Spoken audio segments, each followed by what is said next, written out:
آج کی اس ویڈیو میں ہم بات کریں گے یہودیوں کی پوری ہسٹری یعنی پورے اتحاد کے بارے میں کہ یہودی کون ہیں اور ان یہودیوں کا مقصد کیا ہے اور وہ کیا چاہتی ہیں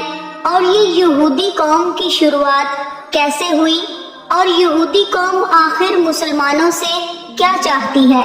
اور ان یہودیوں نے اپنے سینوں میں کون سا راز چھپایا ہوا ہے اور یہودی لوگ کون سی پرانی نشانیوں کو ڈھونڈتے رہتے ہیں۔ ان سارے سوالوں کے جواب آج ہم آپ کو اس ویڈیو میں دینے والے ہیں، اسی لیے دوستو آپ لوگوں سے گزارش ہے کہ آپ لوگ اس ویڈیو کو آخر تک ضرور دیکھیے گا۔ آپ کو بتاتے چلے کہ یہودی ایک ایسی بری قوم رہی ہے کہ جنہوں نے ہزاروں سال اپنی زندگی اللہ تعالیٰ کی نافرمانیوں میں گزار دی۔ تو پیارے دوستو، سب سے پہلے ہم آپ کو یہ بتاتے ہیں کہ یہ یہودی لوگ کون ہیں۔ دراصل حضرت یعقوب علیہ السلام کے 12 بیٹے تھے، ان میں سے بڑے بیٹے کا نام یہودا تھا۔ حضرت یعقوب علیہ السلام اللہ کے نبی ہیں جن کا نام عبرانی زبان میں اسرائیل ہے۔ ان کے بیٹوں کو بنی اسرائیل کہتے ہیں۔ تو حضرت یعقوب علیہ السلام کے جو 12 بیٹے تھے انہی میں سے بڑے بیٹے یا ان میں سے ایک بیٹے کا نام یہودا تھا۔ اس نام سے جو بھی بنی اسرائیل میں ہوتا اسے یہودی کہا جانے لگا۔ یہودی ایک قوم کا نام ہو گیا جس کو آج انگلش میں جیوس کہتے ہیں۔ یہ دنیا کی بڑی ہی فسادی قوم ہے۔ پہلے ہی ان لوگوں نے نبیوں کا قتل کیا۔ یہ لوگ حق بات کو کبھی نہیں مانتے تھے۔ یہ لوگ حضرت زکریا علیہ السلام کے قاتل ہیں، حضرت یحییٰ علیہ السلام کے قاتل ہیں اور حضرت عیسیٰ علیہ السلام کو بھی سولی پر چڑھانے کے سارے انتظام انہی لوگوں نے کیے۔ لیکن دوستو، ہمارا عقیدہ یہ ہے کہ حضرت عیسیٰ علیہ السلام کو سولی نہیں دی گئی بلکہ اللہ تعالیٰ نے ان کو زندہ آسمانوں پر اٹھا لیا تھا۔ لیکن یہ یہودی قوم بہت ہی پرانی ہے، حضرت یعقوب علیہ السلام سے چلتی آ رہی ہے۔ حضرت یعقوب علیہ السلام کے زمانے سے بنی اسرائیل نام سے ان لوگوں کی شروعات ہوئی اور اس یہودی قوم کی ہمیشہ سے جھگڑا فساد کرنے کی عادت رہی ہے اور اللہ تعالیٰ نے اس قوم پر بہت بڑی لعنت کی ہے اور بنی اسرائیل کی دھوکے بازی کی پوری کہانی قرآن مجید میں بتائی گئی ہے، جس کے بعد اس قوم کو حکومت کے درجے سے ہٹا دیا گیا اور پھر اسی جگہ حکومت کا درجہ مسلمان قوم کو سونپ دیا گیا۔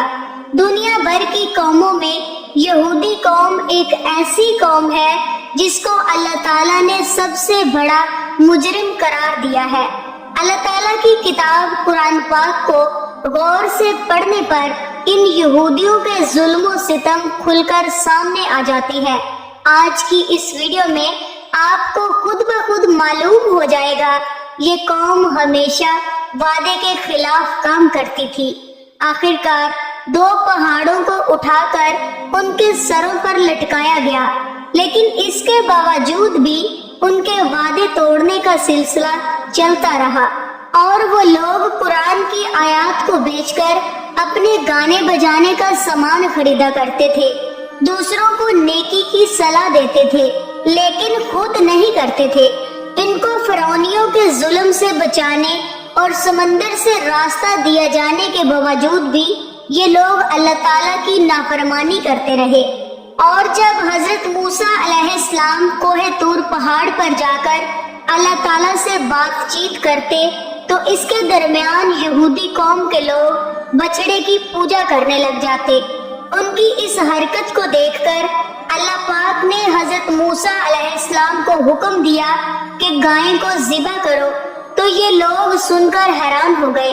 اور ان لوگوں نے حضرت موسیٰ علیہ السلام سے کہا کہ آپ جائیے اور اللہ تعالیٰ کا صحیح حکم لے کر آئیے، اور اس طرح ان لوگوں نے 5 بار حضرت موسیٰ علیہ السلام کو کوہ طور پہاڑ پر بھیجا، صرف اسی لیے کیونکہ وہ لوگ گائے کو ذبح کرنا ہی نہیں چاہتے تھے۔ وہ لوگ کھلے عام کہتے تھے کہ وہ اپنی آنکھوں سے دیکھے بغیر اللہ پر ایمان نہیں لائیں گے۔ خیر، اللہ تعالیٰ نے جب انہیں بغیر محنت کیے آسمان سے کھانا بھجوانا شروع کیا تو ان لوگوں نے ضد کر کے اس کو بھی بند کروا دیا، اور انہوں نے حضرت موسیٰ علیہ السلام سے کہا کہ ان کے لیے کھانے پینے کا انتظام جیسے کہ اناج، سبزیاں، پھل وغیرہ زمین میں ہی اگا دیا جائے، جبکہ ریگستان کی کڑک دھوپ سے بچنے کے لیے بھی اللہ تعالیٰ کی طرف سے ان پر بادلوں کا سایہ کیا جاتا تھا۔ لیکن اتنا سب کچھ ملنے کے باوجود یہ لوگ اللہ تعالیٰ کے سامنے نہیں جھکتے تھے۔ پھر اللہ تعالیٰ نے انہیں بستی میں داخل ہوتے وقت معافی مانگنے کا حکم دیا، حالانکہ حکم کو ماننے میں کسی طرح کی کوئی پریشانی نہیں تھی، لیکن پتہ نہیں کیوں اس قوم نے اللہ تبارک تعالیٰ کا حکم نہیں مانا، جبکہ اللہ تعالیٰ نے اپنی رحمت سے اس بستی میں 12 قبیلوں کے لیے الگ الگ پانی کے چشمے پیدا کر دیے تاکہ ان لوگوں کا پانی کو لے کر کبھی بھی جھگڑا نہ ہو۔ مگر اس احسان کے باوجود بھی وہ لوگ اللہ تعالیٰ کے سارے نبیوں کی برائی کرتے، آسمان سے بھیجے گئے پیغمبروں کو قتل کرنے اور انہیں سولی پر لٹکانے سے بھی پیچھے نہیں ہٹتے تھے، اور انہوں نے ہی حضرت یحییٰ علیہ السلام کو قتل کروا دیا تھا، اور حضرت عیسیٰ علیہ السلام کو سلیب پر لٹکانے کا پلان بھی انہی لوگوں نے بنایا تھا۔ یعنی یہ لوگ کہتے تھے کہ پیغمبر صرف بنی اسرائیل کے لوگوں میں ہی ہو سکتا ہے، اسی لیے وہ بنی اسرائیل کے پیغمبر حضرت محمد مصطفیٰ صلی اللہ علیہ وآلہ وسلم پر ایمان نہیں لائے، اور حضرت جبرائیل علیہ السلام کو ایک نمبر کا دشمن مانتے تھے، اسی لیے کیونکہ حضرت جبرائیل علیہ السلام وحی کے ذریعے ان لوگوں کے پلاننگ کی خبر اللہ پاک کو دے رہے تھے، اور یہودی یہاں تک کہہ دیا کرتے تھے کہ حضرت جبرائیل علیہ السلام نے نبوت کے لیے کسی غلط انسان کو چنا ہے، معاذ اللہ۔ اور دوستو، اگر نبی کریم صلی اللہ علیہ وآلہ وسلم کی مجلس میں ان کے کسی آدمی کے منہ سے سچی بات نکل بھی جاتی تو وہ بعد میں انہیں برا بھلا بھی کہتے تھے، اور بڑے دعوے کے ساتھ ہی اس قوم کے لوگ کہتے تھے کہ یہ اللہ کے چہیتے ہیں اور جہنم کی آگ ان کو کبھی نہیں چھوئے گی۔ حالانکہ اس یہودی قوم کے آپس میں جھگڑے بھی بہت زیادہ ہوا کرتے تھے، اور یہ آپس میں مار کٹائی بھی کیا کرتے تھے، اور قبیلوں میں جا کر قبیلے کے لوگوں کو بستیوں ہی سے نکال دیا کرتے تھے، جیسا کہ اب وہ فلسطینیوں کے ساتھ کر رہے ہیں۔ حضرت محمد صلی اللہ علیہ وآلہ وسلم کے آنے سے پہلے یہ لوگ ایک نبی کے آنے کی بھی بات کیا کرتے تھے، اور مدینہ والوں سے کہا کرتے تھے کہ اس نبی کو آنے دو، ہم تم سے نبٹ لیں گے، لیکن نبی کریم صلی اللہ علیہ وآلہ وسلم کے پورے دشمن ہو گئے۔ اور تو اور یہ لوگ جادو بھی سیکھتے اور سکھاتے تھے، اور اسی جادو سے میاں اور بیوی کے بیچ جھگڑے فساد کرواتے تھے، اور اس جادو کو حضرت سلیمان علیہ السلام سے بھی جوڑ دیتے تھے۔ حالانکہ قرآن پاک میں موجود ہے کہ حضرت سلیمان علیہ السلام کا دور دور تک جادو سے کوئی مطلب نہیں ہے، کوئی تعلق نہیں ہے۔ نبی کریم صلی اللہ علیہ وآلہ وسلم پر بھی ان یہودیوں نے ایک بہت بڑا جادو کیا تھا، اور اس کے علاوہ ایک بار حضور نبی کریم صلی اللہ علیہ وآلہ وسلم کو چٹانوں کے ذریعے زخمی کرنے کی بھی کوشش کی تھی، اور اللہ تعالیٰ کے پیغمبر حضرت سلیمان علیہ السلام کو بھی وہ نبی نہیں مانتے تھے، بلکہ ایک بادشاہ سمجھتے تھے، معاذ اللہ۔ اور اپنے پیغمبروں اور نبی کریم صلی اللہ علیہ وآلہ وسلم سے یہ لوگ ایک ہی بات کا بار بار سوال کیا کرتے تھے، اور اپنے ساتھ ساتھ مسلمانوں کو بھی یہ کام کرنے کے لیے اکساتے تھے، لوگوں کو ہمیشہ حق کے راستے سے، سچائی کے راستے سے اور اللہ کے حکم کو ماننے سے روکتے تھے، اور لوگوں کا مال ناجائز طریقے سے کھا جاتے تھے۔ انہوں نے اس زمین پر دوبارہ بہت بڑا جھگڑا فساد کیا، اور تو اور دوسروں کی بیویوں کو تاک جھانک کرتے تھے، اور ان سے خود اپنی بیٹیوں بہنوں کے ساتھ بدکاری زناکاری کرنے کا الزام بھی لگا دیا کرتے تھے۔ اور ایسا بےہودہ کام کرنے میں بھی یہ لوگ ذرا سی بھی شرم اور ہچکچاہٹ محسوس نہیں کرتے تھے۔ جب حضرت موسیٰ علیہ السلام نے یہودیوں کو فلسطین کے حکمران کے خلاف جنگ کرنے کا حکم دیا تو ان یہودی قوم کے لوگوں نے ہی کہا تھا کہ اے موسیٰ، ہم وہاں ہرگز نہیں جائیں گے، وہاں پر آپ جائیں اور آپ کا رب جائے، ہم نہیں جائیں گے، ہم تو فی الحال یہی بیٹھے رہیں گے۔ اس کا ذکر سورہ معاد کی آیت نمبر 24 میں موجود ہے، اور قرآن پاک میں ایک اور جگہ ہے۔ اور ان میں سے کچھ لوگ ایسے ہیں جو کہ کتاب پڑھتے ہیں اور زبان پر الٹ پلٹ اس طرح سے کرتے ہیں کہ تم سمجھو کہ وہ کچھ اور پڑھ رہے ہیں۔ اور سورہ آل عمران کی آیت نمبر 78 میں ہے، اور ایک جگہ قرآن پاک میں ہے کہ ان یہودیوں کی گستاخی اتنی زیادہ تھی کہ وہ یہ بھی کہہ دیا کرتے تھے کہ معاذ اللہ فقیر ہے اور ہم امیر ہیں، نعوذ باللہ۔ سورہ آل عمران آیات نمبر 181 اور ایک جگہ قرآن پاک میں موجود ہے۔ اور نعوذ باللہ یہ بھی کہہ دیتے تھے کہ یہ جانور محفوظ ہیں، انہیں صرف وہی لوگ کھا سکتے ہیں جنہیں ہم کھلانا چاہتے ہیں۔ قرآن مجید کی سورہ انعام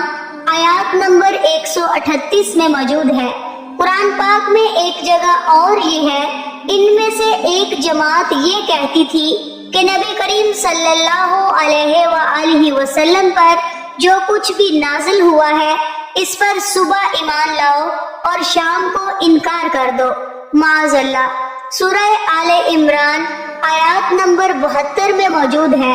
دوستو، ایک زمانہ تھا کہ یہ قوم اللہ تعالیٰ کی سب سے پسندیدہ قوم تھی، لیکن ان کے اپنے گھنونے کاموں کی وجہ سے اللہ تعالیٰ نے ان کو حکومت کے درجے سے ہی ہٹا دیا، کیونکہ یہودی قرآن پاک کو بھی نہیں مانتے، اسی لیے انہیں پتہ نہیں ہے کہ ہم اللہ تعالیٰ کی بارگاہ سے ٹھکرائے ہوئے ہیں، اور یہ لوگ اپنے آپ کو آج بھی اللہ تعالیٰ کے سامنے پسندیدہ سمجھتے ہیں، اور وہ یہ بھی کہتے ہیں کہ اللہ تعالیٰ کے سامنے اللہ تعالیٰ کی سب سے پسندیدہ اور چہیتی قوم ہم ہیں۔ اللہ تعالیٰ نے اس قوم کو بہت سارے انعاموں سے نوازا ہے، انہی میں سے ایک تابوت سکینہ بھی ہے۔ تو آئیے دوستو، تابوت سکینہ کے بارے میں بھی آپ کو کچھ بتاتے ہیں کہ تابوت سکینہ آخر ہے کیا چیز۔ تابوت سکینہ شمشاد کی لکڑی سے بنا ہوا ایک صندوق تھا، یعنی ایک بکسا تھا جو حضرت آدم علیہ السلام پر نازل ہوا تھا۔ یہ آپ کی آخری زندگی تک آپ کے پاس ہی رہا، پھر ایک ایک کر کے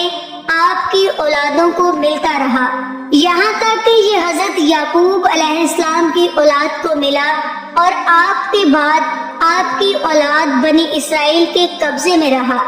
اس کے بعد جب حضرت موسیٰ علیہ السلام کو مل گیا تو آپ علیہ السلام اس میں تورات شریف اور اپنا خاص سامان رکھنے لگے۔ یہ بڑا ہی مقدس اور بابرکت صندوق یعنی بکسا تھا۔ بنی اسرائیل جب کفار سے جنگ کرتے تھے اور کفار کے لشکروں کے بھیڑ اور ان کی طاقت دیکھ کر سہم جاتے تھے تو وہ اس صندوق کو اپنے آگے رکھ لیا کرتے تھے، اور اس صندوق سے ایسی رحمتوں اور برکتوں کا ظہور ہوتا تھا کہ بنی اسرائیل کے دلوں میں سکون اور اطمینان کا سامان پیدا ہو جاتا تھا، اور بنی اسرائیل کے سینوں میں دھڑکتے ہوئے دل پتھر کی چٹانوں سے زیادہ مضبوط ہو جاتے تھے۔ اور جیسے جیسے صندوق آگے بڑھتا تھا، آسمان سے جیت کی خوشخبری نازل ہوا کرتی تھی اور جنگوں میں جیت حاصل ہو جایا کرتی تھی۔ اسرائیل میں جب کوئی بحث بازی پیدا ہوتی تو وہ لوگ اس صندوق سے فیصلہ کراتے تھے، صندوق سے فیصلے کی آواز اور جیت کی خوشخبری سنی جاتی تھی۔ بنی اسرائیل اس صندوق کو اپنے آگے رکھ کر اور اس کو وسیلہ یعنی ذریعہ بنا کر دعائیں مانگتے تھے تو ان کی دعائیں قبول ہوتی تھی اور بلاؤں کی مصیبتیں اور بیماریوں کی آفتیں ٹل جایا کرتی تھی۔ الغرض کہ یہ صندوق یعنی تابوت سکینہ برکت اور رحمت کا خزینہ اور نصرت خداوندی کے نزول کا نہایت مقدس اور بہترین ذریعہ تھا۔ مگر جب بنی اسرائیل طرح طرح کے گناہوں میں ڈوب گئے اور ان لوگوں میں نافرمانی اور جھگڑے فساد کا دورہ ہو گیا تو ان کی منحوسی کی وجہ سے ان پر اللہ کا یہ غضب نازل ہو گیا کہ قوم عمالقہ کفار نے ایک لشکر جرار کے ساتھ ان لوگوں پر حملہ کر دیا۔ ان لوگوں نے بنی اسرائیل کا قتل عام کر کے ان کی بستیوں کو نیس و نابود کر ڈالا، عمارتوں کو توڑ پھوڑ کر سارے شہر کو تہس نہس کر ڈالا اور اس پاک صندوق کو بھی اٹھا کر لے گئے۔ اس مقدس تبرک کو گندگی کے کوڑے خانے میں پھینک دیا۔ لیکن اس بے ادبی کا قوم عمالقہ پر یہ مصیبت کا نزول ہوا کہ یہ لوگ طرح طرح سے بیماریوں اور بلاؤں کی بھیڑ میں جھنجھوڑ دیے گئے۔ چنانچہ قوم عمالقہ کے 5 شہر بالکل برباد اور ویران ہو گئے، یہاں تک کہ ان لوگوں کو یہ یقین ہو گیا کہ یہ تابوت سکینہ کی بے ادبی کا عذاب ہم پر آ گیا ہے۔ تو پھر ان لوگوں کی آنکھیں کھل گئی۔ چنانچہ ان لوگوں نے اس مقدس صندوق کو ایک بیل گاڑی میں رکھ کر بیلوں کو بنی اسرائیل کی طرف بھیج دیا۔ اللہ پاک نے 4 فرشتوں کو مقرر فرما دیا جو کہ اس مبارک صندوق کو بنی اسرائیل کے نبی حضرت شمویل علیہ السلام کی خدمت میں لے آئے۔ اس طرح پھر بنی اسرائیل کی کھوئی ہوئی نعمت دوبارہ ان کو مل گئی، اور یہ صندوق ٹھیک اسی وقت حضرت شمویل علیہ السلام کے پاس پہنچا جبکہ حضرت شمویل علیہ السلام نے طالوت کو بادشاہ بنا دیا تھا۔ بنی اسرائیل طالوت کی بادشاہی ماننے کو تیار نہیں تھے۔ ان کی شرط یہ تھی کہ اگر مقدس صندوق ہمارے پاس واپس آ جائے تو ہم طالوت کی بادشاہی مان لیں گے۔ چنانچہ صندوق آ گیا اور بنی اسرائیل طالوت کی بادشاہی پر رضامند ہو گئے۔ پیارے دوستو، آپ کا یہ بھی سوال ہوگا کہ آخر تابوت سکینہ میں ہے کیا تھا؟ تو اس مقدس صندوق میں حضرت موسیٰ علیہ السلام کا عصا اور ان کی مقدس جوتیاں، اور حضرت ہارون علیہ السلام کا امامہ شریف، حضرت سلیمان علیہ السلام کی انگوٹھی، تورات کی تختیوں کے کچھ ٹکڑے، کچھ من و سلوہ، سب سامان تھے۔ دوستو، اس واقعہ سے ہمیں یہ بھی معلوم ہوا کہ جو قوم سرکشی اور بغاوت کے طوفان میں پڑ کر اللہ اور اس کے رسول کی نافرمان ہو جاتی ہے، اس قوم کی نعمتیں چھین لی جاتی ہیں۔ چنانچہ جب بنی اسرائیل سرکش ہو کر اللہ کے نافرمان ہو گئے اور طرح طرح کی بدکاریوں میں پڑ کر گناہوں کا بھوت ان کے سروں پر سوار ہو گیا تو ان کے ظلموں کی بے برکتی سے انہیں یہ برا دن دکھایا کہ تابوت سکینہ ان کے پاس سے قوم عمالقہ کے لوگ اٹھا کر لے گئے،